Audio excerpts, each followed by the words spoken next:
I never thought I'd end up here, writing all this down like some kind of cautionary tale for whoever stumbles across it. My name's Mike, and for 5 years I thought I had a pretty normal marriage with my wife, Lisa. We met in college, married young, and for a while things seemed good enough. She was fiery, bitchy at times, but she had that spark I loved. We had our fights, sure, but I always believed in sticking it out. Then last year things started to change, small things, but enough to prick my curiosity. Lisa was acting distant. She'd go out with friends, but I'd catch her sneaking her phone around, texting someone, hiding her screen when I got close. She'd get defensive, say I was paranoid or that I was just imagining things. But I was. I could feel it.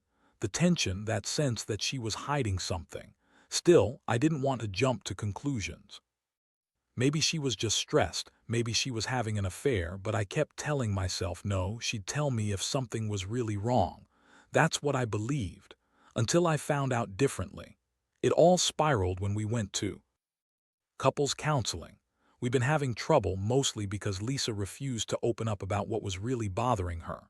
She'd throw tantrums, lie about small stuff, and then suddenly, she started pushing the idea of spiritual guidance more than usual. She said she'd been talking to a new counselor, a religious one, because she thought it might help us reconnect. I was skeptical, but I agreed. I wanted to save what we had, even if I sensed this was a bad idea. The first sign that things were worse than I thought came when I found a series of texts on her phone. I was going through her messages, just bored, and I saw a strange number. Nothing unusual about that except the texts. They weren't from friends or family. They were from a guy named David, and the messages were, well, suggestive. At first, they seemed innocent, or at least she played it that way in her replies, but the tone was different. Flirty, teasing. I recognized the language, familiar. I even saw biblical passages she'd sent him, snippets of verses about forbidden love, temptation, and the like. That's when it hit me. She was cheating on me with the very man who married us all those years ago, the efficient David. I couldn't believe it at first. I stared at the screen, trying to process what I was reading. Then I remembered how she'd been acting lately, more distant, secretive, edgy. She'd been going to counseling sessions that I wasn't invited to. And now I knew why. She was reconnecting with David, and I had no idea how long this had been going on. I felt sick. This betrayal cut so deep. It wasn't just the cheating. It was the fact that the man who married us was involved in my wife's betrayal. I was furious, heartbroken, and honestly, I didn't know what to do with all those feelings swirling inside me. That night, I decided I couldn't keep this to myself. I waited until she came home, tried to act normal like I hadn't seen anything. But as soon as she walked in the door, I just exploded. I threw the phone on the table, showed her the messages. Her face paled, then she scoffed, laughed, and told me I was imagining things, that I was jealous, insecure. She said David was just a friend, that I was paranoid, that I was overreacting, but I knew better. I saw the guilt in her eyes, the way she stumbled over her words. It was all there, it was real. She'd been lying to me for months, maybe longer. The worst part, her reaction. Instead of crying, begging, or trying to save us, she turned it around. Said I was the one who was insecure, that I didn't trust her, that I was crazy for suspecting something so innocent. She called me jealous and accused me of trying to control her. But I was. I just wanted the truth. I wanted to know why she'd do this with someone I trusted, someone who was supposed to be part of our lives. And now I was left with this mess, trying to understand how everything got so twisted. How she could betray me with David of all people. I didn't sleep that night. I just kept staring at the ceiling, feeling the weight of it all, the betrayal, the anger, the heartbreak. All I knew was I couldn't ignore it anymore. The truth was right in front of me, and I had to decide what I was going to do next. After that night, everything changed. I couldn't focus at work, couldn't sleep, and I kept replaying every moment of that confrontation in my head. The way she lied so effortlessly, the way she dismissed what I saw like it was nothing. Lisa had always been a bitchy, stubborn woman, but this was a new level of cold. I felt like I'd been slapped across the face with a wet towel, humiliated, furious, and utterly betrayed. The worst part. It wasn't just about her cheating on me. It was about the fact that she dragged someone I trusted into our mess, someone who officiated our wedding, who supposedly guided us spiritually. How sick was that? I decided I needed to know everything. I couldn't just sit around and stew in the anger, so I started digging. I knew her phone password, I'd seen her use it enough times, and I went through her messages more thoroughly. That's when I found the real kicker. She and David weren't just chatting. They were planning something.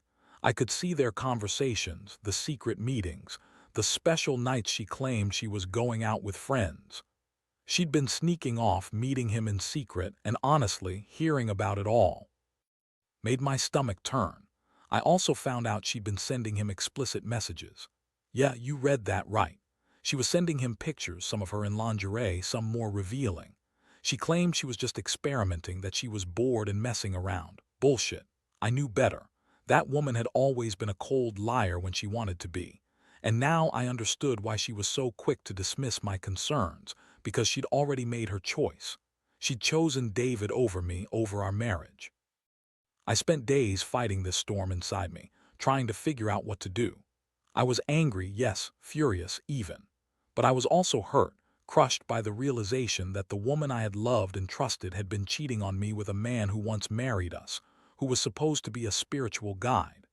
There's a special kind of pain that comes from knowing someone you pledged your life to lies to your face, then betrays you with someone you once trusted. It felt like the ground had shifted beneath my feet. I was caught somewhere between heartbreak and pure rage. I began plotting my next move. I knew confronting her again was inevitable, but I wanted to do it right. I had to decide if I would give her a chance to explain herself, or if I'd just cut her loose. I couldn't trust her anymore, not after this. But I also knew I needed proof, solid, irrefutable proof. If I was going to blow this whole thing up, I wanted to do it with all the facts on my side. That meant digging even deeper, finding out just how long this had been going on, what her true motives were, and whether there was any way she'd come back from this. I started to set plans in motion. I talked to a lawyer just to see what my options were. I'd also look into hiring a private investigator if necessary. I needed to know if she'd been unfaithful in other ways, if she'd been lying about anything else. It was clear she'd been playing me for a fool, running this game behind my back. I wasn't going to let her get away with it, not without some consequences. I also knew I had to brace myself for whatever storm was coming next, because I had a feeling this wasn't going to end quietly. The thing is, I'd always believed in loyalty, in honesty, but Lisa's actions exposed a side of her I never knew, cold, manipulative, and willing to betray everything we built. As much as I wanted to lash out, part of me was just numb, trying to process how someone I loved could do this to me. I kept telling myself I deserved better, that I'd be better off without her lying and sneaking around. But it still hurt. It hurt worse than I expected. I'd never been so blindsided in my life. As the days went on, I found myself oscillating between fury and despair. I couldn't eat properly, sleep was a joke, my mind kept racing, replaying every detail, every lie. Lisa, of course, acted like nothing had changed. She still threw tantrums when I asked questions about her whereabouts, still lied through her teeth with that bitchy smirk that made my skin crawl. She'd come home late, smelling like some other man's cologne, and then deny everything when I asked her. One evening, I decided I'd had enough of her bullshit. I sat her down, looked her straight in the eyes, and told her I knew everything, that I had seen the messages, the pictures, the plans she'd made with David. Her face twisted and she scoffed again, that annoying, dismissive laugh. She told me I was crazy, that I was imagining things, that I had no proof. When I pulled out my phone and showed her the screenshots, the look she gave me changed. Her eyes widened, then narrowed with that same bitchy glare she always had when she was backed into a corner. Her defense. She claimed she was just experimenting, that she was testing boundaries because I'd been boring lately. She said David was just an old friend, a spiritual counselor who'd helped her through her faith crisis. Yeah, right, that's when I lost it. I told her I wasn't stupid, that all the lies, the sneaking around, the explicit messages, this wasn't just some innocent friendship. It was something more, something she was trying to hide from me. And her response? She called me paranoid, said I was insecure, that I was just jealous because she was more alive than I was. It was like pouring gasoline on a fire. My blood boiled. I felt this overwhelming urge to throw her out, to end this nightmare. But part of me just wanted her to admit it, to see her break for once, to tell me the truth. But she was stone-faced, unrepentant, that bitchy smirk still lingering. I knew she was lying, trying to spin everything her way, making herself the victim. She always knew how to manipulate, to twist the facts. That was her game, and it enraged me even more. I realized then that she didn't care about us, not really. She just cared about her lies, her secrets, her affair with David. That night I sat alone in the dark, drinking whiskey, trying to hold myself together. I thought about every moment, every smile I'd ever trusted. I thought about the wedding vows, the promises we made. God, how naive I'd been.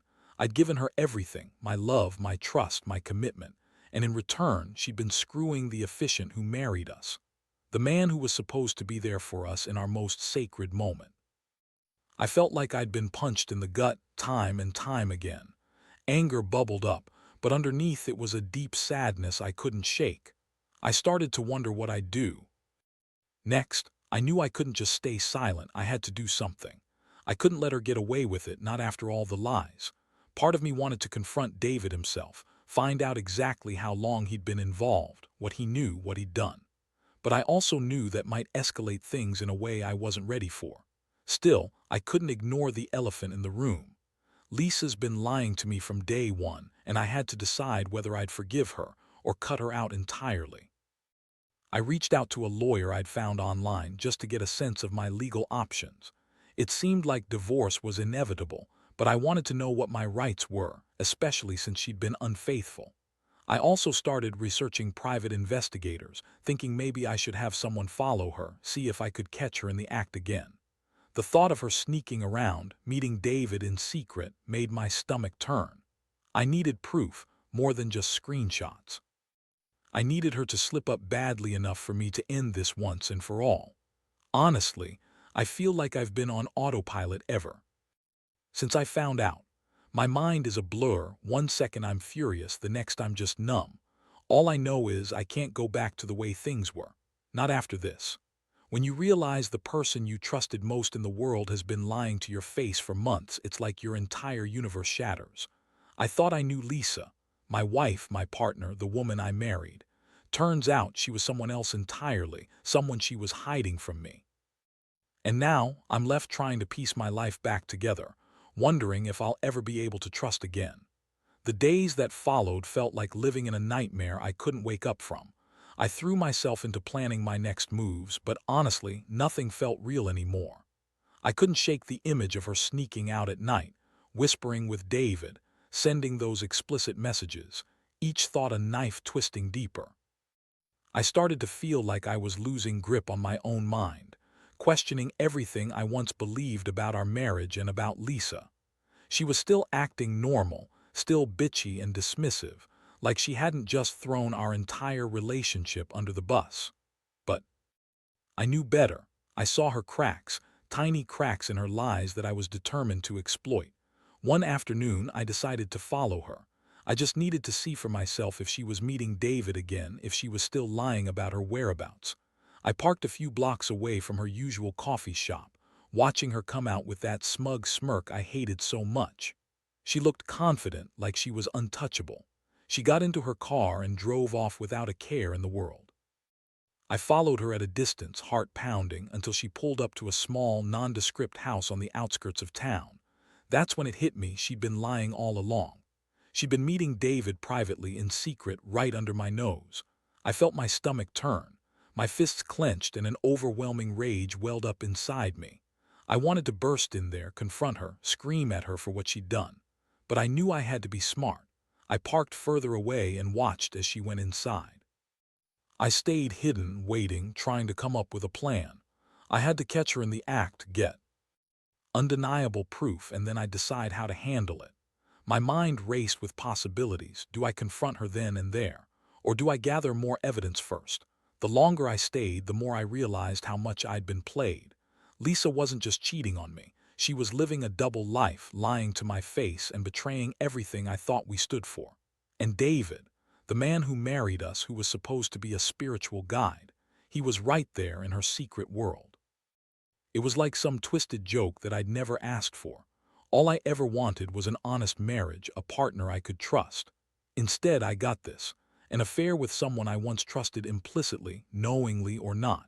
I decided I'd had enough of sitting in the shadows. That night, I broke into her phone again, this time with the intent to find more proof. I wanted to see if they'd had any contact after that last conversation, if she was still lying or if she'd started to slip up. What I found was worse than I expected. Messages from David, explicit and desperate, saying he couldn't wait to see her again. She'd been planning to meet him sooner rather than later. I looked at those texts and felt a boiling rage I'd never known before. This wasn't just cheating, it was a full-blown betrayal, a total dismantling of everything I thought we had. I knew I couldn't keep quiet anymore. I had to do something, but I wasn't sure what that was yet. I refused to let her keep lying, keep sneaking around behind my back. I wanted her to see how much I knew, how betrayed I felt, how angry I was. I realized I needed to prepare for what was coming, an inevitable confrontation, probably a messy one. I was torn between wanting to explode and wanting to be strategic. Either way, I had the evidence now. It was time to face her and get her to finally admit what she'd been doing. That night, I sat her down again. I kept my voice calm but firm. I laid everything out, her secret meetings, the messages, the pictures, the lies. Her expression didn't change. She looked at me like I was a nuisance, like she'd already decided I was overreacting. She insisted she was innocent, that I was paranoid, that David was just an old friend she'd been helping through a rough patch. She kept telling me how much she loved me, how she'd never cheat, how I was the one who was insecure, jealous, and crazy. I wanted to scream at her to shake her awake, but I just sat there, watching her lie and lie until I realized there was no point. I felt my heart breaking. I saw the woman I married, the woman I loved, shrug off everything we'd built for her own selfish pleasure. The rage inside me boiled over, and I knew from that moment I had to make a decision. I couldn't go on pretending anymore. I couldn't live in this lie. Either I'd confront her or I'd walk away. I didn't know which was worse, but I knew I couldn't stay silent. I had to do something, and fast. Because if I didn't, I'd become just another fool who believed in fairy tales, and I refused to be that guy anymore. The final straw came a few days after my last confrontation with Lisa. I was sitting on the couch, staring blankly at my phone, trying to piece everything together. The rage, the heartbreak, the betrayal, it all felt like a crushing weight pressing down on me. I knew I couldn't keep pretending that this was just a bad dream I could wake up from. The truth was right there in front of me. She'd been lying, sneaking around, and screwing the efficient who married us. I felt sick every time I thought about it. Then I got a message, an anonymous tip from someone who knew the truth about David and Lisa's affair. It told me about secret meetings, texts, and even some of the more explicit messages Lisa had sent him. It confirmed my worst fears. I felt a strange mixture of relief and devastation. Relief, because I finally had confirmation that she'd been lying all along. Devastation, because I realized that I'd wasted so much time believing in her, trusting her, loving her blindly. I'd given her everything, and she'd thrown it all away for some affair with a man who was supposed to be guiding us spiritually. How sick was that? That night, I decided I couldn't take it anymore. I had to confront her, once and for all. I waited until she came home, and I told her I knew everything. I pulled out the evidence, showed her the messages, the pictures, the proof of her meeting David behind my back. Her face twisted into that familiar smirk, the one she always used when she was trying to manipulate or deny something. She told me I was crazy, that I was making it all up, that I was just jealous and insecure, but I had enough. I wasn't going to be lied to anymore. I looked at her with pure disgust and told her I was done. She finally cracked then, or at least I thought she did. Her mask slipped just enough for me to see the truth behind her lies. She started crying, saying she was sorry, that she never meant for it to happen, that she was just lost and confused. I didn't buy a word of it. I told her to get out, that I wanted her gone immediately. I felt a strange mix of relief and emptiness. Part of me wanted to rip her apart, to make her pay for what she did. But another part, the sad part, felt like I was losing the only person I'd ever loved. In the days that followed, she left without much fuss. She packed her bags and was gone. I stayed behind, feeling hollow, trying to rebuild my broken trust in myself. I knew I'd have a long road ahead, healing, maybe forgiving, but probably never forgetting. I finally signed the divorce papers I'd been dragging my feet on. It hurt, but I knew I couldn't stay married to someone who had lied so completely. I also contacted a lawyer, got my ducks in a row, and started planning for the future. Looking back now, I realize that trusting blindly was my biggest mistake. I was stupid to believe in fairy tales, to think that someone I loved could never betray me. But I also learned that I'm stronger than I thought. Betrayal cuts deep, but it also teaches you who you really are. I'm not the same man I was 5 years ago. I'm more cautious now, more aware of how fragile trust is. I won't let anyone do this to me again. If I had one piece of advice for anyone reading this, it's this. Trust is a gift, but don't be naive about it. Pay attention to the signs, distant behaviors, secretive phone calls, lies, and don't dismiss your gut. Feelings. When someone shows you who they are, believe them. Because once betrayal happens, it's really hard to come back from it. And sometimes, walking away is the only way to preserve what's left of your dignity. I don't know what the future holds, but I do know that I deserve better than lies, betrayal, and fake love. I'll rebuild, I'll move on, and I'll find happiness again, even if it's without her. It's been a few weeks since I kicked Lisa out, and honestly, I'm still trying to piece myself back together. Every day feels like a small victory, getting out of bed, going to work, not thinking about her. But the scars run deep. The betrayal, the lies, the fact that she'd cheat with David, the man who officiated our wedding, those wounds aren't healing anytime soon. I keep asking myself how I missed all the signs, how I was so blind to her bullshit for so long. I guess I was just too trusting, too hopeful that she would change, or that the love we had was enough to get us through anything. The thing is, I've learned a lot from this mess. I've learned that people can hide a lot behind a pretty face and a manipulative smile. I've learned that sometimes love isn't enough, especially if your partner isn't committed to honesty. And most of all, I've learned that I need to value myself more, trust my instincts, listen to that gut feeling that's screaming at me when something's wrong. For so long, I ignored it because I didn't want to believe the worst. But now I see clearly. I was just another fool letting her lie to me, letting her betray me. I never thought I'd be the guy sharing a story like this, but here I am. It's a bitter pill to swallow, knowing I was so close to losing everything. But I also feel a strange sense of relief. I no longer have to live in her shadow, defending myself against her lies or wondering if I was the problem. Because the truth is, I was. She was the one who screwed everything up, who threw away her integrity for some secret affair. And honestly, I don't regret ending it. If anything, I wish I'd seen her for what she truly was sooner. Going forward, I plan to focus on myself. I'm reconnecting with old friends, taking up new hobbies and trying to rebuild my confidence. I've started seeing a therapist, not because I'm broken, but because I want to understand how I let this happen. I want to be better, stronger, smarter.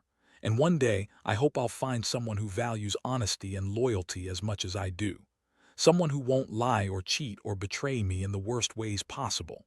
To anyone reading this who might be going through something similar, I want to say, don't ignore those little red flags. Don't dismiss your feelings even if you're scared or unsure. Trust is fragile. Once it's broken, it's damn hard to repair. And sometimes the best thing you can do for yourself is walk away, no matter how much it hurts. Because you deserve someone who respects and loves you enough to be honest. That's what I've learned the hard way. So I'm moving on. I'm letting go of the pain, the anger, the betrayal. I'm choosing to rebuild my life on a foundation of honesty and self-respect. And while it hurts like hell now, I know I'll come out of this stronger, wiser, and more prepared for whatever comes next. Maybe someday. I'll look back at this chapter as the moment I finally took control of my life. Until then, I'll just keep going, one day at a time.